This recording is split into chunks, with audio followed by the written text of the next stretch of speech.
The other day we talked about the new open world farm build for the Necromancer. In that build we used some of the new essences, and today we are going to do the same for PvP. I think this build is pretty fun to use and gives you a chance to really annoy enemy players and slow them down. If you are facing similarly powered enemies, you shouldn't have problems getting kills too. However, against really high resonance players, your damage output probably won't be enough to take them down, but we can say that for most builds. Anyways, let's talk about the skills we are using.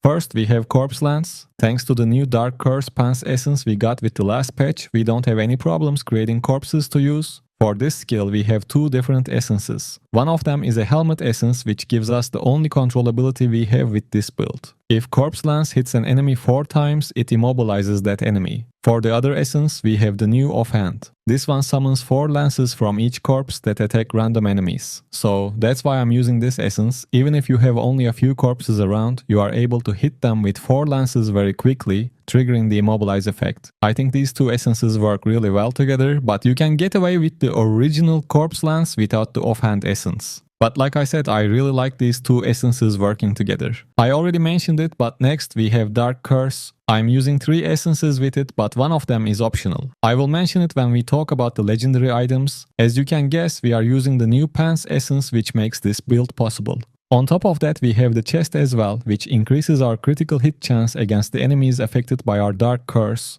And the last one is a Shoulders essence that increases the duration of Dark Curse. For our third skill, I'm using Borrowed Time. We already know how useful this skill is, so we don't really need to talk about it. Lastly, we have Raid Form with 2 main hand essences. We are using this to have some mobility to go around enemies. And as a primary attack, I'm using Soulfire with an offhand essence, but we don't really use our primary attacks with this build. Well, that's all for the skills. Now, let's check out the set items.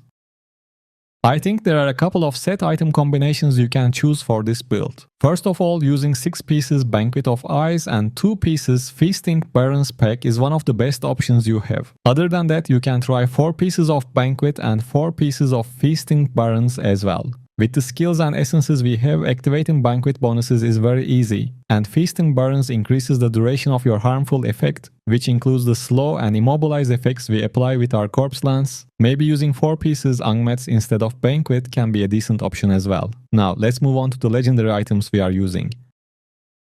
For the helmet we have Emperor of Worms. Corpse Lance now also reduces the movement speed of any enemies it strikes and immobilizes any enemy hit by a lance 4 times for 4.8 seconds. For the chest we are using one of the new essences called Non-Elude. Enemies affected by your Dark Curse are weakened, increasing your critical hit chance against them by 19%. And for the shoulders we have Linger Mantle. Dark Curse duration increased by 39%. I personally prefer this essence, but you might want to try out Flame of Forever as well, since that can be a good option for some of you. Borrowed Time now also increases the damage and critical hit chance of the target by 9.5%. This effect is doubled during the duration of the curse if the target is slain. For the pants we are using Fulsome Feeding. Dark Curse now creates a miasma that follows you, damaging nearby enemies and continually generating corpses. For the main hand we have Revenant Wind. Raid Form now calls forth spirits to haunt up to 3 nearby enemies, dealing damage over 3 seconds, while reducing their movement speed by 30%. And for the offhand we have the new essence Lower Creed. Corpse Lance no longer targets enemies and instead now summons more lances from each corpse that seek out random enemies. For the additional main hand we have Stroke of Midnight. Raid Form cooldown is reduced by 0.5 seconds each time you are hit. Cooldown cannot be reduced by more than 1.5 seconds maximum. And lastly, for the additional offhand we have Spite Fetor.